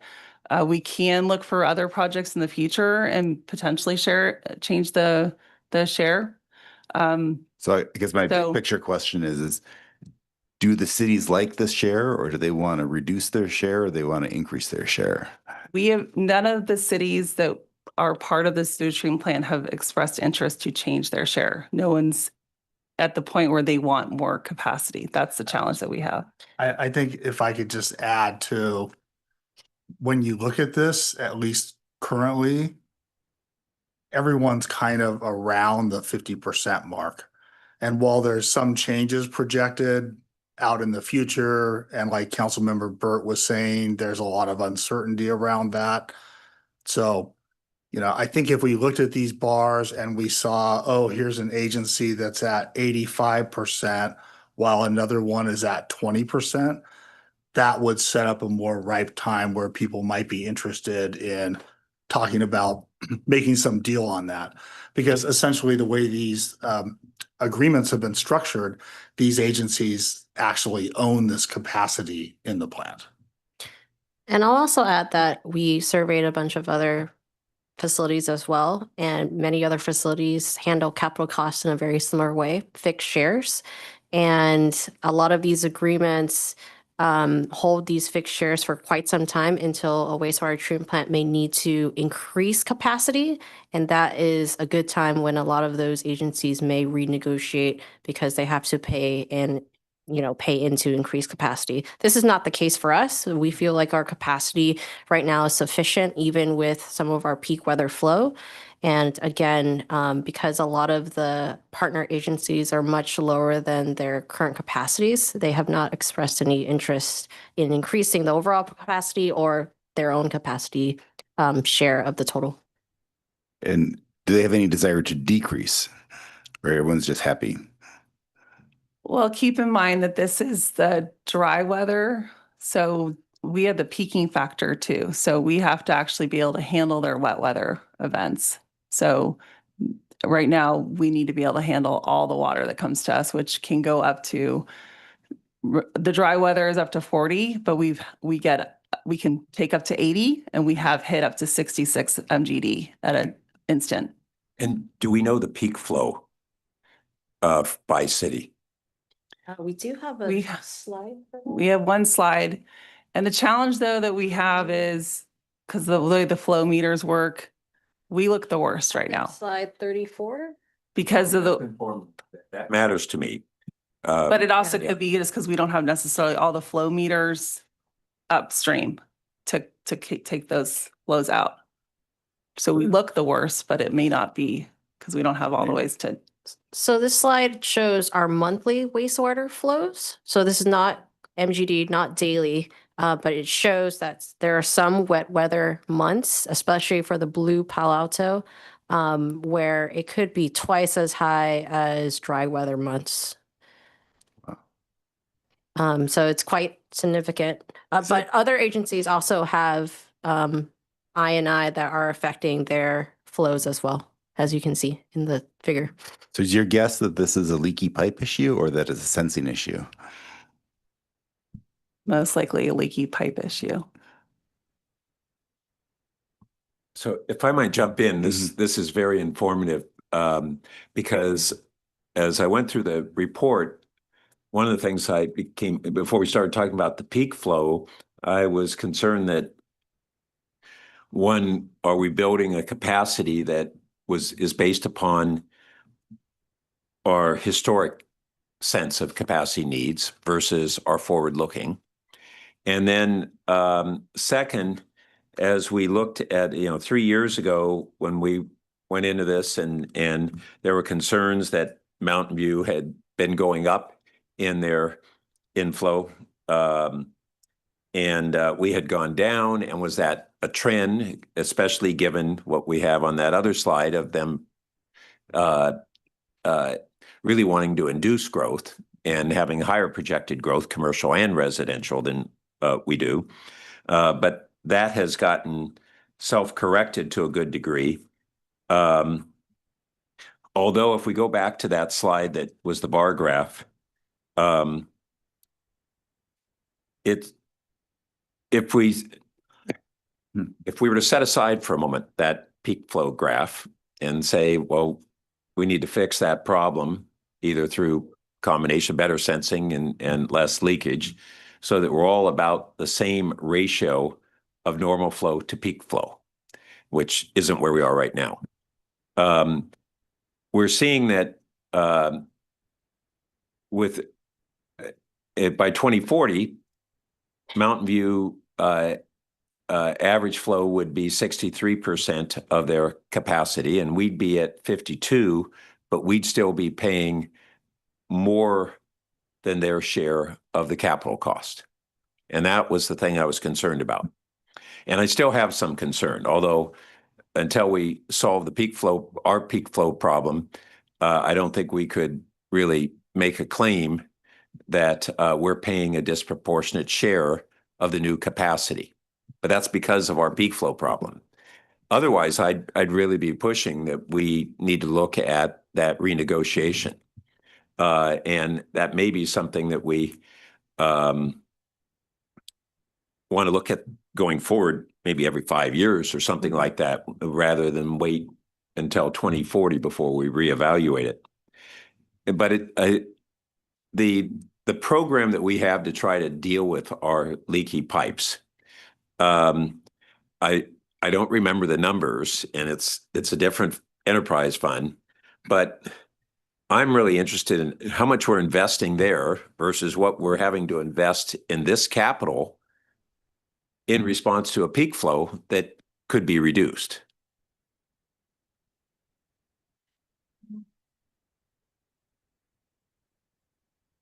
We understand the question, and it's a good one, but I don't think we have an answer tonight. Yeah, I'll add to the complexity that we also, as the treatment plant, need to handle the peak flow from collection systems of our partners as well. Yeah. Not giving you an answer, just recognizing it and understanding how complex it is to Yeah, answer such a That's question. right. If we dealt with our abnormally disproportionate peak flow, then we'd get back to this discussion on what's fair and dealing with everybody's peak flow as well as their average flow. But because on this graph, we'd say Mountain View is actually getting multiple benefits because we provide, they're a recipient for our recycled water, not our advanced recycled water yet. How many GPD is that? It's going to be a 1.25 MGD to produce enhanced recycled water. No, I mean just their current use of the recycled water. They don't use a whole lot. No? No. Okay. So we can produce up to 3 MGD, but I think we basically use around 1. Okay. We don't have unfortunately, Okay. a huge use of recycled water. So they basically get that for free. And But they pay to produce it. We all pay to produce it because it's we right. all pay and they get it. Well, but it's a nominal amount to treat it because the filters, the last bit of filters was a filter that Valley Water gave to us for $1. Okay. But my point is that Mountain View gets to avoid purchasing Hetch Hetchy water at over $2,000 an acre foot now for every gallon of that recycled water that they use. They benefit from that, or their customers benefit, or some combination of them. So they get that benefit. Then they get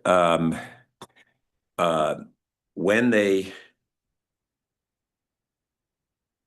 use that water for sanitary purposes in house. No, it doesn't reduce their O&M. So it reduces their water costs, and then it reduces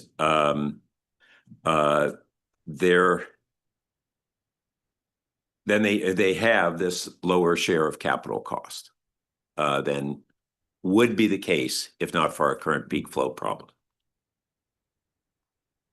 So I want to frame the issue for what we're looking at for 5 years from now when we address the peak flow problem, our peak flow problem. Right. And I think, Councilmember, I think you're referring to what we're showing here in the 2040, right? Yeah. Because with the recent changes, our flow percent is actually currently higher than Mountain. Correct. And But so I'm looking at the green bar. Yeah, and I will add that was partly why we framed the recommendation about maintaining the existing capital allocation with at this time Yep. at the end of it. So I'm good with that for those reasons. And I think that applies until we are able to get our peak flow in line with our partners in relation to our average flow. Because once that happens, in 2040, they'd be using 63% of the the capacity, and everybody's got a margin, right? Everybody's got a max capacity that is different from their average. We all do, every user. And theirs goes up much more than ours. It's not insignificant, but I'm still good with it now because for the reasons we've talked about. But I want us to really be recognizing that if we resolve our leaky pipe problem to the degree that others do, then we probably are in a position needing to renegotiate that. So, Okay. Oh no, that was a good discussion. Can we go to on the packet page 11, table 3 there? And can you talk more? So we eliminated the total suspended solids from the allocation, and can you talk about why that happened? So we were suggesting to eliminate total suspended solids partly because it gets clogged in when they're doing the trunk line sampling, it gets clogged oftentimes. Oh, it's hard for us to sense it. It's a hard one, the data, so it's imperfect. And then also as we're doing the nitrogen removal project, realistically charging the partners ammonia is a better reflection of the true O&M costs. So we're currently obviously we're about ready to commission the second basin of the 4 basins. And so we'll probably see increased costs associated with the secondary treatment upgrade. So that will help reflect the increased O&M costs associated with that secondary treatment project. So when you look at these rows, wastewater flow, is that like average flow or peak flow? So it's a flow. We have actually flow meters. So it's actually flows the whole time. So not just peak. Cumulative flow over the year. Yes. So I'll also add that for total suspended solids, we found wastewater industry wide that a good surrogate for that is chemical oxygen demand. So instead of having 2 separate cost components, we sought to streamline and use fewer. And as Karin said, shift a little bit more of the percent to ammonia to reflect what we're doing with nutrient removal. Okay, so yeah, basically half the TSS cost went to COD and half to ammonia. Right. Okay, that makes sense. And do you think that this is a pretty good breakdown of your actual costs? Yes, and also we've tried to work with our consultant to calculate how the cost allocations would change based on the change in proposed formula.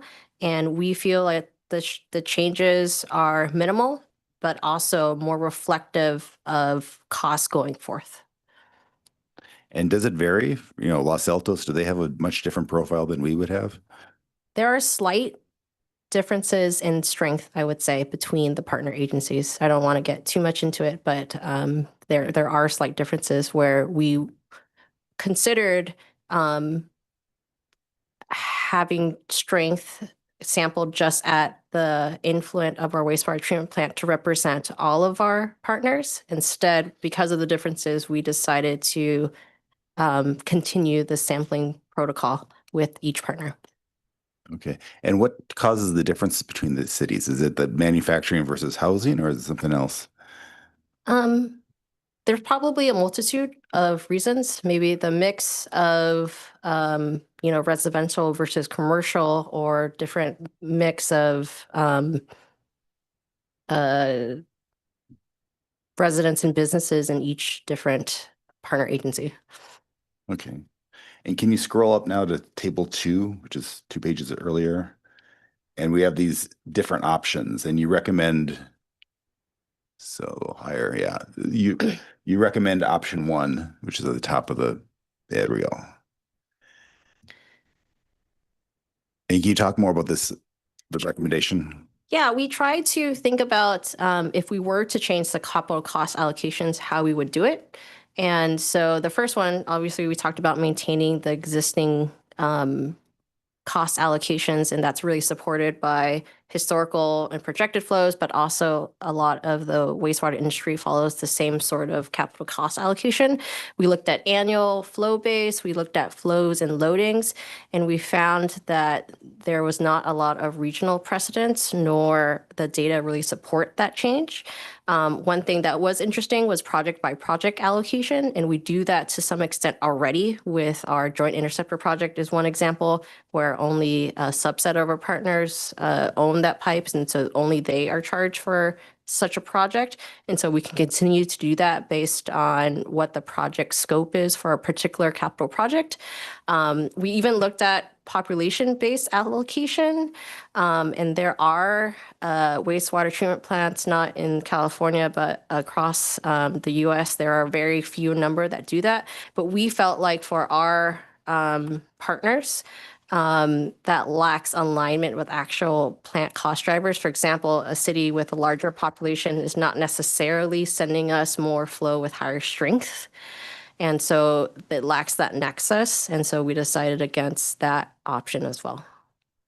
Okay. And so was there like a close second, or was it like a slam dunk that you wanted to keep the status quo?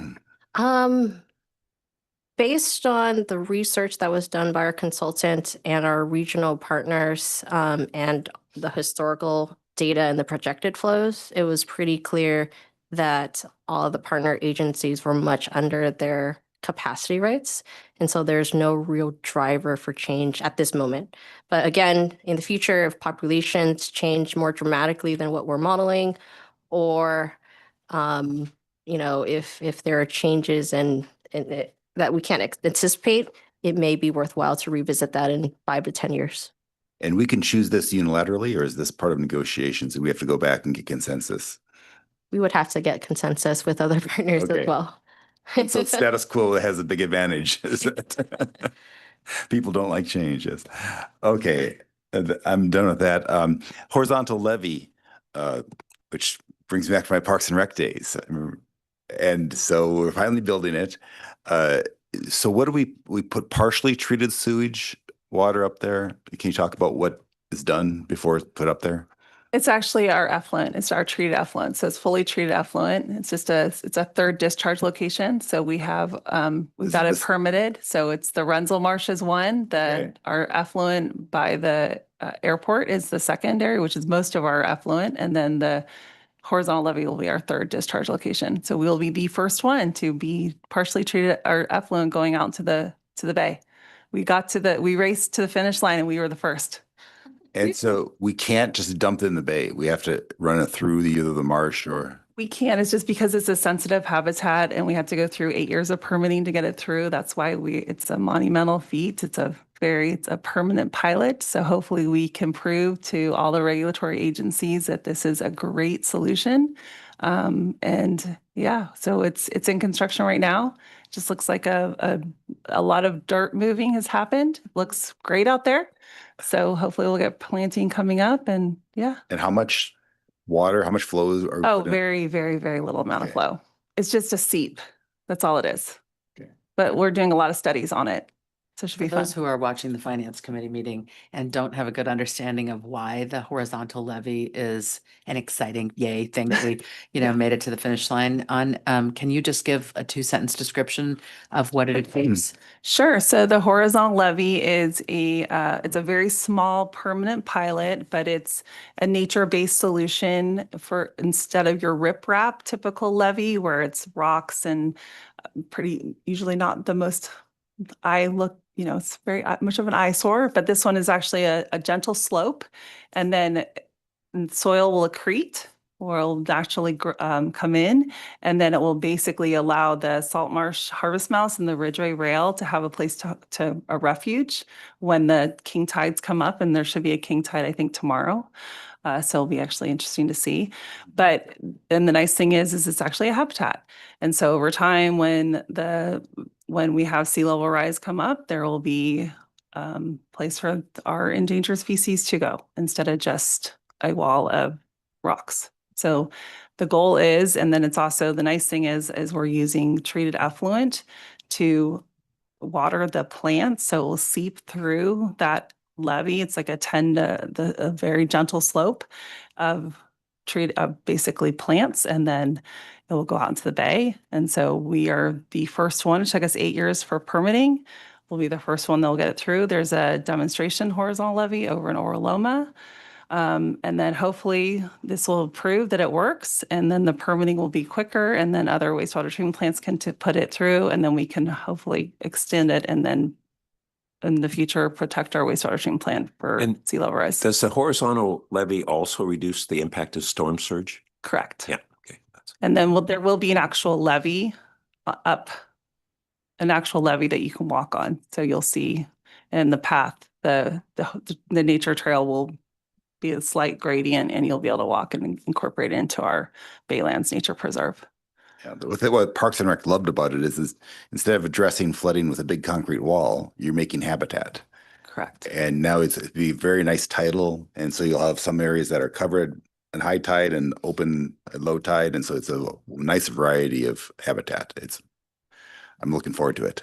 I have high expectations, though. I'm worried that will they be met? But No, I think it's going to be really pretty. There's actually a project page. They're doing still like basically taking photos. So, and then there will be monitoring it. And that's part of the project as well. okay. And then one last thing is the line of credit. Can you go to packet page 14?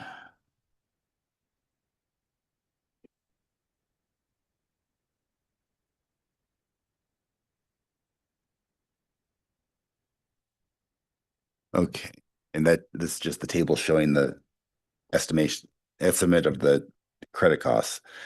One thing that I noticed is the 0.35% unutilized fee. So that means that even if you haven't drawn a penny out, you have to pay that fee on the total potential principal. Okay. But I guess that's small enough compared to other costs, but is that standard? Yes, that is standard. Okay.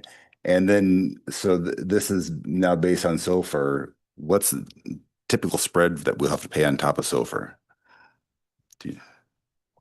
Do we know? Because right now SOFR is about 4.2%. So if we pulled this money out today, would we be paying 4.2%, or are we paying like a 1.5% spread on top I'm of going to SOFR? pull Christine Peras, our Assistant Director of Finance, who's assisting us in the line of credit. Hi, Assistant Director Christine Peras. I think it's about a 50-point spread. So Oh. with interest rates dropping, obviously, I think this is the latest as of beginning of September or sometime in Yeah, September. this is a little high because Yeah. Fed's funds dropped just. Yeah, this is before Yeah, the last drop. but it'll follow the Fed funds rate. Okay, and 50 basis point spread that, and then it's secured. What do we secure it with? We have buildings or? Yeah, this line of credit isn't necessarily collateralized with buildings. It's more so just revenue resources and bridging option for cash needs. So it's not collateralized. It's like, I mean, SOFR is secured, right? That's the difference between LIBOR. LIBOR was unsecured. And so SOFR, we must be pledging some asset to secure it. I can double check. Okay. Yeah, it's in our memo from our financial advisor. Okay. So then the plan is that we will have this line of credit and draw it as we're doing the construction. Then finally at the end, we'll just roll it into a big bond. Is that the plan? Yes, that's the plan. So it's basically so we're not having to pull a big bond immediately and Yeah. pay a large interest rate. So specifically like the headworks design, will help us bridge that. So we get the design, then we can actually get an idea of how much the true cost for construction will be. Then we'll roll that into the bond for the headworks. Okay. And have we done a line of credit like this before for other projects? No, this will be the first one. So we are Oh. in uncharted territory and we're having fun. We're learning. We are learning, let me tell you. Well, yeah, if that's as exciting as it gets in the city finance, that's probably a good thing. Well, I don't know, our city might have done a line of credit. I'm just saying our treatment plant has not done a line of Okay. credit. So, Okay. okay. And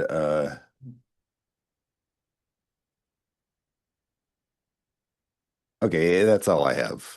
Okay, thank you. Well, you covered the vast majority of what I had. One question, there was a note on the long-range plan, included looking at the biosolids, which, I've been interested in that. And a portion of the Measure E site for that. But one of the things that when we had this discussion 2 or 3 years ago about wanting to try to preserve half that Measure E site perhaps for the biosolids, but also with all of the difficulty you have of finagling the construction, I didn't see any kind of request or anticipated need to use a portion of that Measure E site for your construction going forward. Is that something that would benefit you or you're considering or not? See? Okay. So our team right now is in the process of updating the biosolids facility plan, which includes a final answer on whether the plant would be interested in using a portion or more of the Measure E property.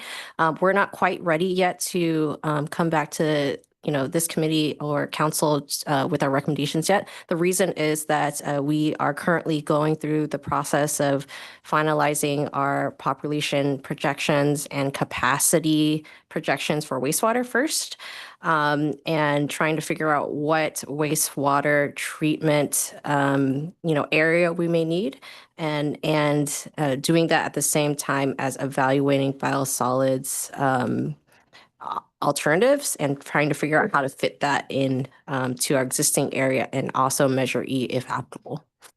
And there was somewhere in the report that you mentioned kind of prospective additional materials of concern that we might have to treat and contend with in the future. I forgot how you phrased it. Emerging contaminants? Yeah. Emerging what? Contaminants? Contaminants, okay. And are PFAS part of that? Yeah, Yes, okay. yes. And that's one of the factors as we are evaluating biosolids alternatives, how each alternative may treat or not treat emerging That's right. contaminants, including PFAS. That's right. And that was one of the things as we were already looking at pyrolysis before PFAS really rose to everyone's attention. And then before we realized that pyrolysis was an effective method to destroy PFAS. But when you're looking at that, I just want to make sure that when you're looking at it within your interest, that we come to the SCAP committee, Right. who's going to be looking at it in terms of GHGs and other sustainability factors. Yeah. Right. You're Okay. spot on. We are intending to go back to SCAP once we've worked through the alternatives that we're Great. trying to consider. And then lastly, the tours that you were talking about, as well as I think about the tour of the horizontal levee. Do you collaborate with environmental volunteers, your neighbor down there? Good, because they have hundreds, if not thousands of kids, and from not just our community, but some of our partner communities too. Great. Yeah. With regard to public health data, I'm curious as to whether we have a mandatory reporting obligation or it's voluntary. Has it changed recently in light of the federal government's changed approach to gathering and disseminating public health data? I think you're talking about us collecting partnership with Santa Clara County Public Health, the data that for the sewer shed studies. Is that what you're alluding to? I don't know about the sewer shed studies, but perhaps what I'm asking is I know that our wastewater can tell us a lot about the health of our community. And I'm wondering if we are required to report that or voluntarily report that, and has that changed at all in light of federal changes? So we are not required to report it, but we are still actively working with Santa Clara County. We were one of the first sewage treatment plants that participated in the study pre-COVID, and we are still collecting samples on a daily basis. That was originally with Stanford, that rolled into Santa Clara County. We're on their dashboard, and so they can look at our whole sewer shed, and then they can get an indication of outbreaks. And so we're one of many sewage treatment plants that are participating in that. And so no, it has not changed. Great. Thank you so much. So we were not asked to take action. Have we given you enough feedback, or do you need any consensus? I think that was great. This was Okay. the discussion and feedback we wanted to have. Well, thank you for a very informative report. I mean, we had a lot of questions, and we ended up getting answers to some things that were kind of interdisciplinary and otherwise. So thanks again. That concludes this item. And just refresh on our upcoming meetings. Sure. So in 2 weeks, we'll be looking at major revenues and the retiree benefit policy update.